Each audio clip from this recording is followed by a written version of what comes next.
જેનું મન પવિત્ર થઈ ગયું હોય, એને સત્કર્મો કરવા ન પડે, એ સત્કર્મ કર્યા વગર રહી જ ન શકે. છઠ્ઠું તત્વ ભાગવતજીનું આ છે પવિત્રતા. પરમ પવિત્ર જીવન બની જશે. ઘણાના જીવન આપણે જોઈએ, ઘણા વ્યક્તિત્વ એવા જોઈએ, એમ લાગે આ બહુ પવિત્ર વ્યક્તિ છે. અને પવિત્ર વ્યક્તિઓના આશીર્વાદ ક્યારે નિષ્ફળ ન જાય. આપણે બીજા બધાના આશીર્વાદ, કોઈ સંત મહાપુરુષ, કોઈ પવિત્ર વ્યક્તિને ગોતીએ છીએ કે આશીર્વાદ મળે, પણ ભાગવતજીથી હું એમ ઈચ્છું કે એ વ્યક્તિ તમે જ કેમ ન બની જાઓ. ભાગવતજી સાંભળતા આપણે બીજાના આશીર્વાદ એવા કોઈ પવિત્ર વ્યક્તિના લેવાના ઈચ્છીએ, પણ ભાગવતજી સાંભળીને એ વ્યક્તિ આપણે બની જઈએ છીએ. પછી આપણા આશીર્વાદ નકામા ન જાય. ભાઈ તમે કોઈને કહો ને કે ના મારા આશીર્વાદ છે, તમારી વાણીમાં સત આવી જાય. સાતમું તત્વ ભાગવતજીનું એ છે પરિધિ. પવિત્રતા પછી સાતમું તત્વ આવે છે પરિધિ, એટલે આપણી લક્ષ્મણ રેખા. દરેક વ્યક્તિને એની લક્ષ્મણ રેખા ખબર હોવી જોઈએ. આનંદ કરો, પ્રમોદ કરો, મજા કરો, ધર્મ કોઈ સુખનો વિરોધી નથી, પણ સાવધાની એક વાતની, આપણી સીમા નહીં ઓળંગવી. કારણ કે સુખ જ્યારે એની સીમાને ઓળંગી જાય પછી એ જ જીવનના સૌથી મોટા દુઃખનું કારણ બની જતું હોય છે. આપણે બધાનો વાંક તો કાઢીએ કે રાવણે હરણ કર્યું સીતાજીનું, પણ એ પણ ભૂલી જઈએ છે લક્ષ્મણ રેખા તો સીતાજીએ જ ઓળંગી હતી.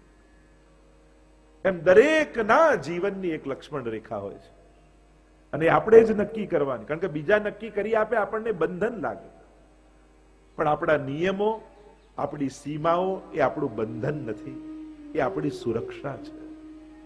કે જો આની બહાર જઈશું તો કલિયુગને એક અવસર આપણે આપી દઈએ છીએ. અને એટલા માટે પરિધિ, આપણી સીમા નક્કી કરવી. સાંભળ્યું છે, જાણીએ છે, વાંચ્યું છે, પણ નક્કી આપણે જ કરવાનું છે. બાળકોને પણ કહીએ તમે બધો આનંદ કરો, કોઈ વાત નથી, પણ બેટા આ આપણા સંસ્કારોની સીમા છે, આને ઓળંગતો નહીં. કારણ આપણા પૂર્વજો કોણ હતા, આપણે કઈ કુળ પરંપરામાં છીએ, આપણે કયા ધર્મને પાળીએ છીએ. ક્યાંક આપણું ઉઠાવેલું એક ડગલું એ ક્યાંક આપણા ધર્મને, આપણા કુળને લાંછન ન લગાવી. અને સીમામાં રહેવું એ ગૌરવની વાત છે, એ બંધનની વાત નથી. ઘણી વાર લોકો એમ કે જે આપ લોકોને તો આમ ન કરાય ને આમ ન જવાય ને આ રીતે રહેવું પડે. કેટલું બધું બંધન. મેં તો આ બંધન નથી, અમને તો ગૌરવ લાગે છે કે અમે મહાપ્રભુજીની આજ્ઞામાં રહીએ છીએ. આ અમારા માટે બંધનની વાત નથી, દુઃખની વાત નથી, ખેદની વાત નથી, આ અમારા માટે ગૌરવની વાત છે કે શ્રી વલ્લભની આજ્ઞામાં જીવવાનો પ્રયાસ કરી. આઠમું તત્વ એ પુણ્ય સંચય છે. જીવનમાં જ્યારે પણ પુણ્ય કરવાનો અવસર મળે તો હાથ પાછો ખેંચી ના લેતા. કદાચ સામર્થ્યથી ઓછું કરો તો વાંધો નહીં, પણ ખાલી હાથે પાછા ના આવતા. આઠમું તત્વ છે પુણ્ય સંચય. ભેગું કરવા જેવું આ જીવનમાં કોઈ હોય એ પુણ્યો છે. કારણ કે વસ્તુઓ મૂકીને જઈશું, પુણ્યો તો આવતા જન્મમાં સુખ આપતા રહેશે. અને એટલા માટે જ્યારે પણ પુણ્ય કરવાની તકો ભગવાન આપે ત્યારે પાછા નહીં પડે. તકો ઝડપી લેવી. પુણ્ય કરવાનો વિચાર આવે ને તો એને બહુ સમય નહીં આપે. હમણાં થોડા દિવસ પહેલાની વાત છે, અમેરિકામાં એક બહેન રહે ને મળવા આવ્યા. તમે અહીંયા ક્યાંથી? બધું છોડીને હું આવી ગયો. થયું શું? તો કે આપની કથા ત્યારે ત્યાં હતી અને ત્યારે આપે કહ્યું હતું, અને મા બાપ વિશે થોડી ચર્ચા ચાલતી હતી કે માતા પિતાની સેવા, અને જ્યારે પણ તમને અવસર મળે તો કરી લેજો, નહીં તો પછી પશ્ચાતાપ સિવાય અને યાદ કરીને દુઃખી થવા સિવાય બીજું કઈ નહીં મળે. એવી કોઈ ચર્ચા નીકળી હશે કથામાં, અને એમણે એ જ સમયે સંકલ્પ કર્યો. અહીંયા એકલા બા ઇન્ડિયામાં એમના રહે 85 વર્ષના, અને બધું મૂકી અને બાની સેવામાં આવી ગયા. અને કહ્યું કે હું જ્યારે આવી 3 મહિના સાથે રહીને 3 મહિનામાં મારા બા ગુજરી ગયા, અને હવે એમ લાગે જો હું ન આવી હોત તો બાનો સંગ અને સાથ મને મળ્યો ન હોત. છેલ્લી ઘડીએ બાની સેવા કરવાની મને તક ન મળી હોત. ખરેખર જે આપનો આભાર છે કે આપે મને આવી સમજ આપી. એમ આઈને વાત કરતા હતા થોડા દિવસ પહેલાની વાત. તો કોઈ એક વિચાર માણસની જિંદગી કેવી બદલી નાખે છે, કેટલી અસર એના ઉપર થાય છે કે વિચારની, અને તકને ઝડપી લે. એ જ વૈષ્ણવ છે. ક્યારે કોઈ ગામવાળા ભેગા થઈને આવીને કહેવાના નથી કે હવે તમને કોઈ અમે ડિસ્ટર્બ કરવા નહીં આવીએ, લો હવે સત્કર્મ કરો, લો હવે સેવા કરો. આવું થવાનું છે ના. આની તો તકો મળે અને ઝડપી લેવાની હોય. જો ન ભાવે એને નિભાવે ને એ જ વૈષ્ણવ છે. અનુકૂળ લોકોની રાહ જોતો રહે એ ક્યાં થવાનું? પણ ન ભાવે એવાને નિભાવે એ વૈષ્ણવ. એટલે બધા અનુકૂળ થઈને આપણી નજીક આવે અને પછી આપણે એને પ્રેમ કરીએ, પછી દયા રાખીએ, પછી સેવા કરીએ, આવું થવાનું નથી. તમારી અંદર સ્વીકારવાની વૃત્તિ છે એ વૈષ્ણવ છે. તો પુણ્ય સંચય. 9મી વાત, પરંપરાનો નિર્વાહ. તમે જે પરંપરામાં છો, એક કુળ પરંપરા અને બીજી વૈષ્ણવી પરંપરા, આ બંને પરંપરા છે. હું તો નસીબ વાળા તમને કહું છું. ઘણીવાર લોકો કદર ન કરતા હોય, પણ તમારા ઘરે કોઈ એવું પાત્ર પત્ની કે પતિ રૂપે મળ્યું છે કે તમે ભગવાનને જે દિવસે ભૂલી ગયા હો અને તમને યાદ અપાવે આજે આ તહેવાર છે, પગે લાગીને જાઓ તો પોતાની જાતને ભાગ્યશાળી માનજો. આજે આ ઉત્સવ છે, લો કણિકા મિશ્રી લઈને જાઓ. આવું યાદ અપાવનાર બી ઘરે કોઈ હોય ને તો પોતાને નસીબ વાળા ગણવા. પણ ત્યારે આપણને કદર ન હોય, ત્યારે આપણને એનું મહત્વ ન હોય કે આ તો કે. પણ આવું કહેનાર પણ મળ્યું એ ભગવાનની મોટી કૃપા છે. બાળકોને કહીશ કે તમારા પર આ ભગવાનની કૃપા માનવી કે તમે ચાલતા થયા ત્યારે આંગળી પકડીને માતા પિતા હવેલી લઈ ગયા. આ તમારું નસીબ છે કે તમે આવા માતા પિતાના ઘરમાં જન્મ લીધો છે. તમારું અન્નપ્રાશન કરાવ્યું ત્યારે ઠાકોરજીની પ્રસાદી સખડી મોઢામાં પધરાવી, તમારું સૌભાગ્ય છે. તમે બોલતા શીખ્યા ત્યારે બાળકને માતા પિતાએ કહ્યું બેટા રાધે રાધે બોલ, અને તાળી પહેલા પાડી તો રાધે રાધે નામની પાડી. આ તમારું ભાગ્ય છે, આ નસીબ છે કે આવા કુળમાં તમે પુત્ર બનીને, પુત્રી બનીને, વહુ બનીને, જમાઈ બનીને આ બધા સંબંધોથી જોડાયા છો.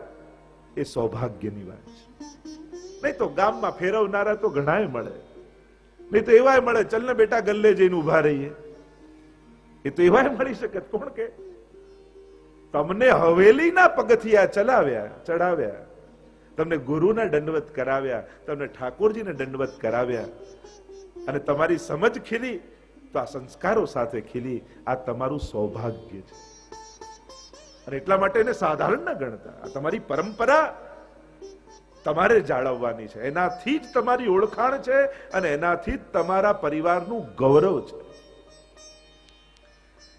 અને આમ છેલ્લી વાત, આ 9 તત્વોની ચર્ચા તો કરીએ ભાગવતમાં, ફળરૂપે પણ પ્રાપ્ત કરીએ, પણ 10મું તત્વ એ પ્રભુ સેવા છે. બધું જ કર્યું, સંસારમાં રહેતા શીખ્યા, સ્વભાવ સુધાર્યો, સત્કર્મો કર્યા, પુણ્યોના સંચય કર્યા, પરંપરાનો નિભાવ કર્યો, પણ જો ઠાકોરજીને ભૂલી ગયા તો બધા ઉપર મીંડું છે. જેના ઉપકારથી, જેના આશીર્વાદથી સુખ મળ્યું, એ સુખ પાછું એના સુધી ન પહોંચાડ્યું તો ક્યાંક આપણે આપણા કર્તવ્યને ચૂક્યા છે. જેને ઘર આપ્યું, એ ઘરમાં જેને 2x2 નો ખાનુંય આપણે ન આપી શક્યા તો આપણા જેવો દુર્ભાગ્ય બીજો કોઈ નથી. જેને પેટ ભરીને 2 ટંક જમાડ્યા, એને કટોરી મિશ્રીએ ભોગ ન ધરી શક્યા તો આપણા જેવો દુર્ભાગ્ય બીજો કોઈ નથી. અને એટલા માટે પ્રભુ સેવા આ પુષ્ટિ માર્ગનું, વૈષ્ણવી જીવનનું, અરે દરેક જીવાત્માનું મહત્વનું જીવનનું પાસું છે. અને છેલ્લે ભાગવતજીનું આ પ્રભુ સેવા એ મહત્વનો ગુણ છે. તો આમાં 10 તત્વો કોઈ ને કોઈ પ્રકારે આપણે પ્રાપ્ત કરીશું, યા એની ચર્ચા કરીશું કેન્દ્રમાં રાખીને. અને એક એક પ્રસંગોને આ દ્રષ્ટિકોણથી જોવા છે કે આ 10 તત્વો આપણા જીવનમાં પ્રવેશ કરે અને એક આદર્શ વ્યક્તિ, વ્યક્તિત્વ અને વૈષ્ણવ બનીને આપણે જીવી શકીએ. શ્રીમદ ભાગવતજીનું મહાત્મ્ય 6 અધ્યાયમાં પદ્મ પુરાણમાં આપવામાં આવ્યું છે. 2 જગ્યાએ મહાત્મ્યની કથા છે, સ્કંદ પુરાણ અને પદ્મ પુરાણ.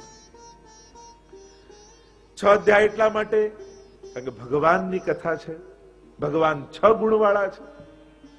અને આ ભાગવતજી પધરાવવા એટલે, આ માથે ભાગવતજીને લઈને શોભાયાત્રા કરવી એટલે એનો સંકેત એ છે કે હવે જીવનમાં પગલું ઉપાડીશ યા ચાલીશ તો માથે જેને પધરાવે એવા ભાગવતજીએ જે માર્ગ બતાવ્યો છે એ માર્ગ ઉપર હવે હું ચાલીશ.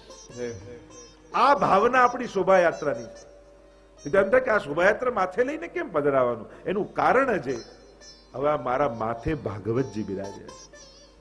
હવે હું એમને શરણમાં આવ્યો છું. હવે એ જે માર્ગ બતાવે એના ઉપર મારે ચાલવું છે.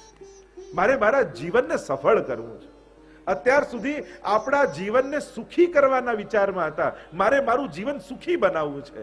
હવે ભાગવતજી દ્વારા એક નવો વિચાર મળશે, હવે મારે મારા જીવનને સફળ બનાવવું છે. કારણ કે જ્યારે ઉત્તમ વિનિયોગ થાય ત્યારે જ એની સફળતા સાર્થક થાય. તો આપણે બધા જ ભાગ્યશાળી છીએ. 7 દિવસ માટે આ ભાગવત ભગવાન આપણા બધાના કેન્દ્રમાં આવ્યા. જન્મ જન્માંતરના પુણ્યોનો ઉદય થાય ત્યારે આપણા દ્વારા સ્વયં ભગવાન ભાગવત રૂપે પધારતા હોય. કારણ કે આ ભાગવતજી સાધારણ નથી. આમાં 24 અવતાર બિરાજ. તમને એમ થાય 24 અવતારોના મંદિરની યાત્રા કરવા જાઓ, કેટલાય મહિનાઓ નીકળી જાય, પણ 24 અવતારના મંદિરની યાત્રા ન થાય. પણ આ એક ભાગવતજીની પરિક્રમા કરો તો 24 અવતારના મંદિરની પરિક્રમા થાય. તમને એમ થાય કે ભારતના સમસ્ત તીર્થોની પરિક્રમા કરું, સમસ્ત દેવતાઓને બોલાવું, તો સંભવ નથી.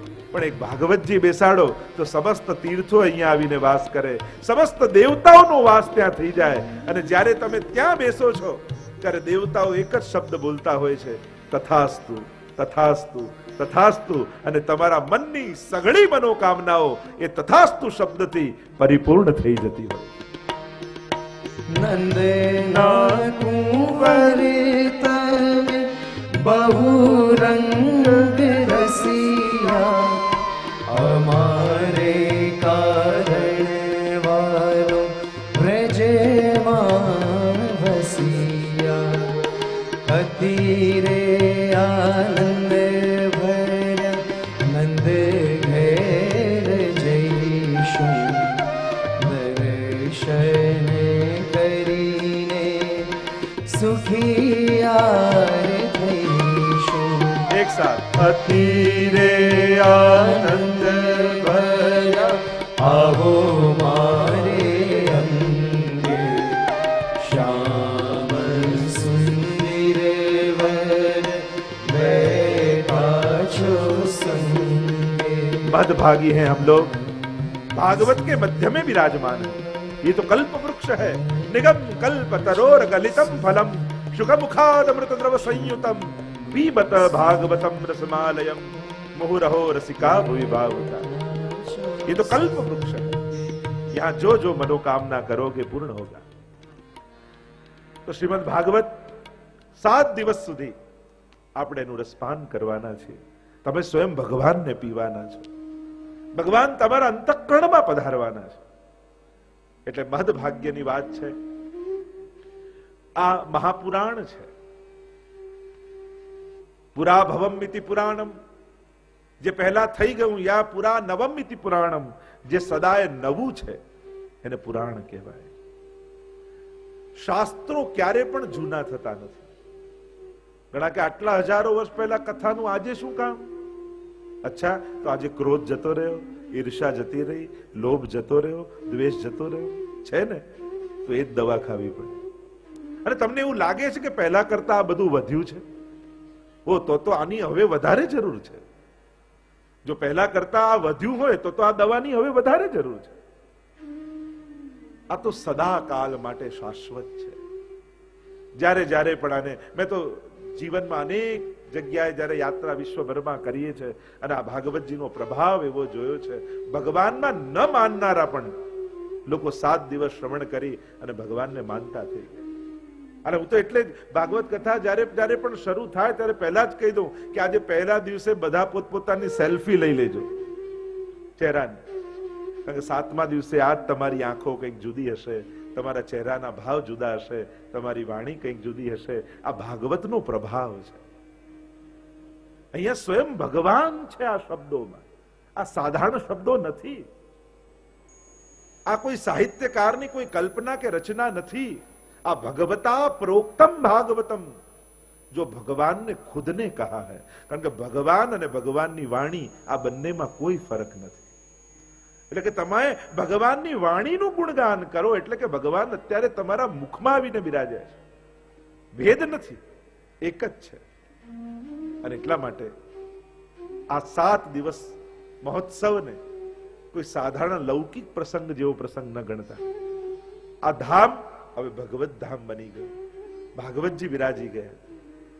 જે આનંદ અને જે લાભ નાથ દ્વારા જઈ શ્રીનાથજીને દંડવત કરીને મળે એ જ લાભ અને એ જ આનંદ ભાગવતજીને દંડવત કરીને મળશે. આ એવી દિવ્ય ગાથા છે. આનું ખૂબ જ મહત્વ આપણા આચાર્યોએ, સમસ્ત આચાર્યોને, એમાં પણ મહાપ્રભુજીએ તો સમગ્ર હિન્દુ ધર્મમાં ભાગવતજીને પ્રમાણ ગ્રંથ રૂપે સ્થાપિત કર્યું. એ પૂર્વ ભાગવતજીને પ્રમાણ ગ્રંથ રૂપે ન સ્વીકારતા. મહાપ્રભુજીની આ દેન છે કે એમણે ભાગવતજીને પ્રમાણ ગ્રંથ રૂપે સ્વીકૃત કરાવ્યો. કારણ કે જે વાત વેદમાં છે એ જ ગીતાજીમાં છે, એ જ બ્રહ્મસૂત્રમાં છે અને એનો જ વિસ્તાર શ્રીમદ ભાગવતજીમાં છે. 7 પ્રકારે મહાપ્રભુજી અર્થ ભાગવતજીના કર્યા. શાસ્ત્રે સ્કંધે પ્રકરણે અધ્યાયે વાક્યે પદેક્ષરે એકાર્થ સપ્તદા જાનન અવિરોધેન મુચ્યતે. ભાગવતાર્થ પ્રકરણ અને સુબોધિનીજી આ બંનેમાં 7 પ્રકારથી મહાપ્રભુજી ભાગવતજીને સમજાવ્યું છે. અને એને આધારમાં રાખી અને આપણે 7 દિવસ સુધી ભાગવતજીના રસપાન કરવાના છે. શ્રીમદ ભાગવતજીમાં એવો ક્રમ હોય છે કે સૌથી પહેલા પદ્મ પુરાણને અંતર્ગત 6 અધ્યાયમાં જે મહાત્મ્યની કથા છે એનું ગાન કરવામાં આવે. કારણ કે મહાત્મ્ય સમજાય ને તો જ વ્યવહાર અને વિનિયોગનો વિવેક આવે. જે વસ્તુની મહત્તા જ તમારા હૃદયમાં નથી, એ મહાન હોવા છતાંય એની મહાનતાનો, એની દિવ્યતાનો તમે લાભ નથી લઈ શકતા, કારણ કે એની મહત્તાથી તમે અજાણ છો. અને એટલા માટે મહાત્મ્યની ગાથા કહેવામાં આવે. કહેતા ને એક ધોબી હતો ને રોજ કપડા ધોવા આવતો, એટલે સંત પાસે પારસમણી હતો અને એને ધોબીને આપ્યું ને કહ્યું, એને થયું કે આ ગરીબ છે તો આ પારસમણી આપું, સુખી થઈ જાય. આપીને નીકળી ગયા અને પાછા વર્ષ થયું અને પાછા આવ્યા. ધોબી પાછો કપડા ધોવા આવેલો. પૂછું કે મેં તને પેલો મણી, અરે બહુ સારો, અરે નાવામાં એટલો કામ લાગતો, રોજ ઘસી ઘસીને નાવું છું. અરે પારસમણી છે, સોના લોખંડને અડાડે તો સોનું બનાવી દે. ધોબીએ કહ્યું આપતા પહેલા કહેવું જોઈએ ને. તમે મહાત્મ્ય ન કહ્યું તો એનો શું ઉપયોગ કરવો એનાથી અજાણ રહ્યો. અને એટલા માટે શ્રીમદ ભાગવતજીના મહાત્મ્યને ગાવામાં આવે છે 6 અધ્યાયમાં. प्रवेश करिए महात्म्य की कथा में। पहले ही श्लोक में व्यास जी ने मंगलाचरण किया है। मंगल आचरण वही मंगलाचरण है। और मंगल रूप है कौन? मंगलम भगवान विष्णु मंगलम गरुड़ध्वज। इस विश्व में मंगल रूप कोई जो है तो वह परमात्मा है, परमात्मा का नाम है। અને એટલા માટે તમે જો તમારું મંગલ ઈચ્છતા હો તો ભગવાનના નામનો આશ્રય જરૂર કરજો, એનાથી જ તમારું મંગલ થઈ જશે। જ્યારે કોઈ પણ કાર્ય કરવા જાઓ, એમ બને તો આ 5 વાર દિવસમાં ભગવત નામ ભગવત સ્મરણ જરૂર કરો। આંખ ખુલે જાગો ત્યારે 3 વાર અષ્ટાક્ષર બોલી લો, આ તમારા દિવસનું મંગલાચરણ છે। કોળીઓ પહેલો મોઢામાં મૂકો ત્યારે ઠાકોરજીને યાદ કરી 3 વાર અષ્ટાક્ષર બોલી પછી મૂકો, આ તમારું મંગલાચરણ છે। ઘરમાં કામ માટે બહાર જતા હો ઘરથી અને ડગલું પહેલા બહાર મૂકો ત્યારે ઠાકોરજીને 3 વાર યાદ કરીને પછી નીકળો।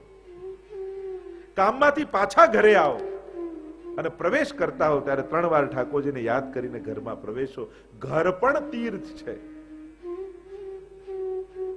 આપણે કહીએ દુનિયાનો છેડો ઘર, ગમે તે કોઈ પણ તીર્થોમાં રહી આવો, અઠવાડિયું 10 દિવસ 15 દિવસ ગમશે, પછી તો ત્યાંય દોષો દેખાવા લાગશે। અહીંયા આ બરાબર નથી, પેલા આમ બરાબર નથી। એટલે જેનું મન ઘરે ભગવાનમાં નથી લાગતું ને એનું દુનિયાના કોઈ ખૂણે લાગવાનું નથી. એટલા માટે ઘરમાં પ્રવેશ કરો તો એવી પવિત્રતા અને એવો ભાવ સાથે જાણે મંદિરમાં પ્રવેશ કરી રહ્યા છે. અને છેલ્લે રાતના સુવા જાઓ, આંખો બંધ થતી હોય ત્યારે ઠાકોરજીને 3 વાર યાદ કરીને પછી આંખો બંધ કરો. આટલું તો થાય ને આપણા બધાથી. હવે આમાં કોઈ સંસ્કૃત શીખવાની જરૂર છે? આમાં કોઈ રાગ શીખવાની જરૂર છે? આમાં કોઈ ગ્રંથો ભણવાની જરૂર છે? આટલું થાય કે નહીં થાય ને? જો હા પાડી જો તમે બધા ભાગવતજીની આગળ, એટલે આજથી શરૂ. ખાસ યુવાનો માટે, ખાસ ભાઈઓ માટે, બહુ જે વ્યસ્ત રહેતા હોય ને એમ કહેતા હોય કે અમે પાઠ કરવાનો ટાઈમ નથી, સેવા કરવાનો સમય નથી રહેતો, માળા ફેરવાનો સમય, ચલો વાંધો નહીં, તમારા માટે બીજા ઉપાયો આપીએ. એવું તો છે નહીં કે જે વધારે ટાઈમ આપે એ જ ભગવાનનો મોટો ભક્ત. મોટા ભક્ત વધારે ભગવાનને ટાઈમ આપવાથી થાય છે કે જે વધારે ટાઈમ આપતો હોય એ મોટો ભક્ત, જે ઓછો ટાઈમ આપે એ થોડો કમ ભક્ત, નાનો ભક્ત એમ હોય. સમય વધારે આપે એ મોટો નહીં, જે ભગવાનને મહત્તા વધારે આપે એ મોટો ભક્ત છે. તમે લાઈફમાં એને ઇમ્પોર્ટન્સ વધારે આપો છો ભગવાનને, તમારા દરેક કાર્યમાં, જીવનના દરેક પાસાઓમાં તમે એની મહત્તા સ્વીકારી અને પછી આગળ વધો છો તો તમે ભક્ત છો. કેવલ સમય આપવાથી થોડી ભક્ત થવાય. એવા તો ઘણા લોકો કાંઈ ન કરતો હોય, મંદિરે ઓટલે જઈને બેઠો રહે એટલે મોટો ભક્ત થઈ જાય ના. ઇમ્પોર્ટન્સ વધારે આપીએ છે કે નહીં, એની મહત્તા વધારે સ્વીકારીએ છે કે નહીં, કરનારો એ જ છે. મારી એક એક શ્વાસ એનો ઉપકાર મારા ઉપર છે. જે આભાર માનીને જીવે એ જ ભક્ત છે. બસ ભક્ત વૃત્તિનું નામ છે, પ્રવૃત્તિનું નામ થોડી છે. ભક્ત વૃત્તિ છે આપણી અંદર. એ વૃત્તિ જો વિકાસ પામી ગઈ પછી ભલે ને તમે વ્યસ્ત છો. વાર્તા સાહિત્યમાં જો નારાયણદાસજીની વાર્તા આવે, એટલા બધા વ્યસ્ત રહેતા, કામકાજમાં રાજકાજ કરતા, સમય જ ન મળે એટલે એમણે એક માણસ રાખ્યો અને એનું કામ જ 2 ઘડી થાય એટલે એ માણસનું કામ એટલું કે યાદ અપાવે કે ભૈયાજી ગોકુલ કબ ચલોગે, અને આટલું સાંભળે મૂર્છિત થઈને પડી જાય, મનથી ગોકુલ પહોંચી જાય. રસ્તાઓ આપણે ગોતવાના છે, સંજોગો થઈ નથી જવાના. જે સંજોગોમાં રહીએ છે એ સંજોગોમાં ભગવાનને ગોતી લેવાની હોશિયારી વૈષ્ણવમાં હોવી જોઈએ. એ જ આપણી ચતુર. સોહી કુશલ દાસ પરમાનંદ જો હરિ સન્મુખ ધાઈ. કુશલ કોણ? કુશલ અને હોશિયાર એ જ છે જે લૌકિકમાં રહેતા રહેતા પણ ભગવાનને ગોતી લે, સંસારમાં રહેતા રહેતા પણ એનું સ્મરણ ન ચૂકે, એ જ હોશિયાર છે. આપણે સંસારમાં હોશિયાર એને માનીએ જે બીજાનું પડાવતા જેને આવડી જાય, બીજાને લપેટતા જેને આવડી જાય, બીજાને પટાવતા જેને આવડી જાય. આપણે કે આ દીકરો મારો બહુ હોશિયાર, અને જેને આ બધું ના આવડતું આ તો ભગવાનનો માણસ છે. એટલે ભગવાનનો માણસ પણ એને કહીએ કે જેનામાં કાંઈ આવડત ન હોય. તો ભગવાનનો માણસ અને કુશલ એ છે જ્યાં સંસાર અને લૌકિકતાની વચ્ચે રહેતા રહેતા પણ એવી ક્ષણો ગોતી લે જેમાં પ્રભુનું સ્મરણ થઈ શકે. એ ચતુરાઈ ભક્તમાં હોવી જોઈએ. સંસાર અનુકૂળતાઓ કરીને નહીં આપે, સંસારમાં અનુકૂળતાઓ તમારે કાઢી લેવાની. આમ મંગલાચરણ આ 5 પ્રકારથી કરું. મંગલ આચરણ જીવનમાં મંગલ રૂપ નિધાન સાવરો, મંગલ રૂપ નિધાન. મંગલના નિધિ જ પરમાત્મા છે. અને એટલા માટે તમે તમારું શુભ ઈચ્છો છો, તમે તમારું મંગલ ઈચ્છો છો, તમારા જીવનમાં આનંદ ઈચ્છો છો, તો આ ત્રણેયનું મૂળ એ પરમાત્મા છે, એમ શાસ્ત્ર કહે છે. જો આ ઈચ્છતા હો તો એ જ્યાંથી પ્રાપ્ત થાય છે ત્યાં પહોંચી જાઓ, અને એ છે ઠાકોરજીના ચરણારવિંદ. તો મંગલાચરણમાં પ્રવેશ કરીએ. વ્યાસજી મંગલાચરણ કરતા, પ્રભુનું વંદન કરતા બોલ્યા, સચ્ચિદાનંદ રૂપાય વિશ્વોત્પત્યાદિ હેતવે તાપત્રય વિનાશાય શ્રી કૃષ્ણાય વયમ નમઃ. सच्चिदानंद रूपाय। मंगलाचरण किया व्यास जी ने, प्रभु का स्वरूप, सामर्थ्य और स्वभाव तीनों का परिचय कराया। તમે જે પરમાત્માની કથા સાંભળવા જઈ રહ્યા છો એ કેવો છે, એનું સ્વરૂપ કેવું, સામર્થ્ય કેવું ને સ્વભાવ કેવો? કારણ કે પરિચય વગર પરિણય કેમ થાય? એટલે સૌથી પહેલા પરિચય કરાવ્યો કે જે ભગવાનને ભજવાનું કહીએ છે, જેના શરણે જવાનું કહીએ છે, જેની કથા સાંભળવાનું કહીએ છે, એને તમે જાણો છો ખરા? એને તમે ઓળખો છો ખરા? કારણ કે તમારા ઈષ્ટને જ્યાં સુધી સર્વ સમર્થ નહીં જાણો ત્યાં સુધી એનામાં નિષ્ઠા નહીં આવે. એટલે પહેલા પરિચય કરાવે. સચ્ચિદાનંદ રૂપાય. રૂપાય સૌથી પહેલા કહેવાય. આ કોઈ નિરાકાર બ્રહ્મની વાત નથી હો. રૂપાય આ તો એવો સુંદર પરમાત્મા છે કે જેને આંખો બંધ કરી, જેમાં મન ધ્યાન લગાડવું ન પડે, આંખો ખોલીને કેવલ એના મુખારવિંદ સામે જોઈ લો ને તોય મન એનું થઈ જાય. એવા રૂપ વાળા પરમાત્માની કથા છે. એટલે આંખો બંધ કરીને ક્યાંય કણકણમાં વ્યાપેલો ને આમ વ્યાપક છે ને વિરાટ છે એ ગોતવાની જરૂર નથી. એક લાલનનું સ્વરૂપ લઈ આવો અને એના મુખારવિંદ સામે જુઓ ને તોય મન એનું થઈ જાય. કરશતીતિ કૃષ્ણ, જે ખેંચે આકર્ષે એ જ કૃષ્ણ છે. એવા રૂપ વાળા પરમાત્માની, પણ કેવું રૂપ? સતચિત અને આનંદ રૂપ. સત તત્વ એટલે ભૂ સત્તાયામ. પરમાત્મા આ ત્રણ તત્વના બનેલા છે, સત, ચિત અને આનંદ. સતતત્વ એટલે કણ કણમાં એનું અસ્તિત્વ છે, એ જ વ્યાપક છે. જો બ્રહ્માજીએ સર્જન સૃષ્ટિનું કર્યું અને ભગવાન પણ સર્જક છે, બંનેને સર્જક કયા છે, ફરક એટલો છે ભગવાન આ બધું બન્યા છે અને બ્રહ્માજી આ બધું લઈને બનાવ્યું છે. આ બે સર્જનમાં ફરક. જેમ કુંભાર હોય એ માટી, ચાકડો, લાકડી બધું ભેગું કરી વસ્તુ એને આપવામાં આવે ને પછી બનાવે, તો એ નિમિત્ત કારણ કહેવાય કુંભાર, અને માટી ઉપાદાન કારણ કહેવાય. આ બ્રહ્માજીનું સર્જન. પણ ભગવાનનું સર્જન કેવું? એકોહમ બહુશ્યામ પ્રજાય. પોતે જ માટી બને, પોતે જ ચાકડો બને, પોતે જ કુંભાર બને અને પોતે જ પોતાનું રૂપ બદલીને પ્રગટ થાય. આ જ અદ્વૈતવાદ છે. બે નહીં, એ જ અદ્વૈત. બનનારો ને બનાવનારો બંને એક જ છે. આ અદ્વૈતવાદ. સત તત્વ, આ સમગ્ર સત્તા પરમાત્માની છે. એટલે કોઈ કણ એવો નથી જ્યાં ભગવાન ન હોય, અને ભગવાન જ કણ રૂપે છે. અને એટલા માટે એ તો બધે છે જ. ભગવાન દેખાય નહીં તો ભગવત્તા જુઓ. પહેલા 12 વાગ્યા હોય, કોઈ પૂછે સૂરજ ઉગી ગયો, તો બારીમાંથી બહાર જઈને ડોક્યું કરીને આકાશ સામે જોવાનું ન હોય, એનો પથરાયેલો પ્રકાશ જોઈને ખબર પડી જાય કે સૂરજ માથે આવી ગયો છે. એમ ભગવાન છે એના માટે ક્યાંય મંદિરમાં ડોકિયા કરવાની જરૂર નથી. એની વ્યાપેલી ભગવત્તાને જોઈ લો તો એના પર ભરોસો જાગી જશે. એની ચારે બાજુ ફેલાયેલી જે ભગવત્તા છે કે આ ભગવાન સિવાય કોણ કરી શકે આ બધું?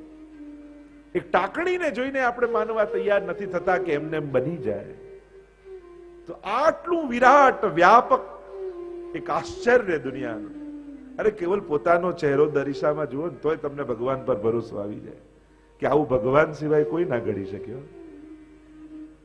કેવું કનેક્શન, કેવી સમજદારી, કેવી દ્રષ્ટિ, કેવી આંખો, કેવા પગ, કેવા હાથ, કેવું હૃદય, કેવી બુદ્ધિ.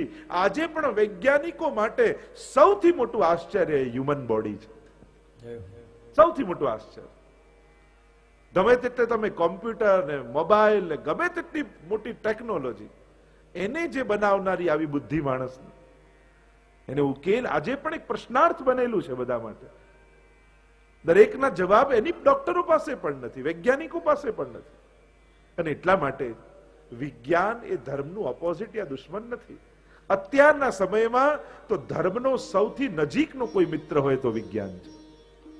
વિજ્ઞાને ધર્મ કેટલો સુગમ કરી આપ્યો આપણને. જો આજે આ કથા આસ્થાના માધ્યમથી ભારતમાં જશે અને જ્યારે જાન્યુઆરી એન્ડ આવશે તો America, England, world wide telecast આનું થશે.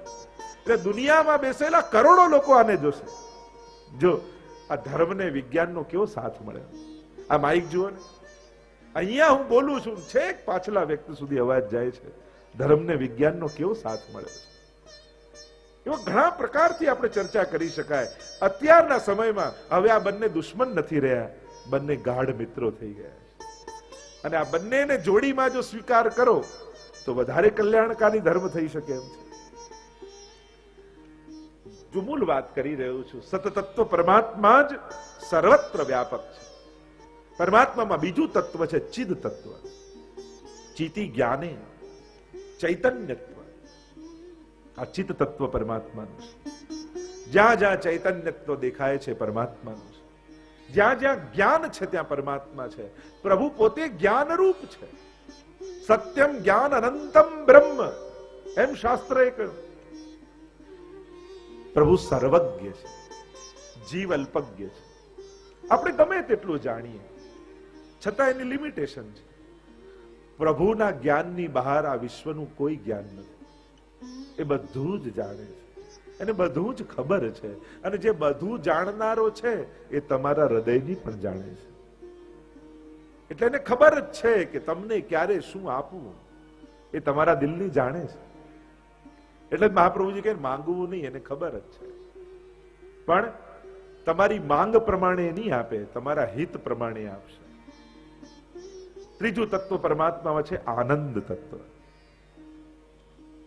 પરમાત્મા ત્રણેયના બનેલા છે.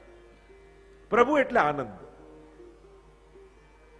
લઈને મળે એ સુખ, આપીને મળે એ આનંદ છે. જમીને મળે એ સુખ, પણ ભૂખ્યાને જમાડીને મળે એ આનંદ છે. બંનેના ફિલિંગ્સ કેવા જુદા હોય છે. જ્યારે પણ આત્મધર્મ તમે કરો ત્યારે એક જુદો જ આનંદ તમને અનુભવાય. એ ઇન્દ્રિયોથી પરનો આનંદ હોય. એમાં જે સંતોષ અને શાંતિ મળે ને એ બીજામાં ન હોય. કથા શ્રવણ કરીએ, સેવા કરીએ, કોઈને મદદ કરો, જ્યારે જ્યારે આત્મધર્મની કોઈ પણ વાત કરીએ, અને એટલે મને તો ઘણી વાર એમ થાય, આપણા કોઈ વખાણ કરે આપણા સ્વભાવના કે આપણા શરીરના કે આપણા ગુણોના, તો આપણને કેવો આનંદ થાય. વિચાર કરો તો જે દેહના વખાણ કરે તો આપણને ગુણ ગાય દેહના, તો આટલો આનંદ થાય, તો જે આપણા આત્માની ગુણગાન કરે તો એમાં કેવો આનંદ હશે.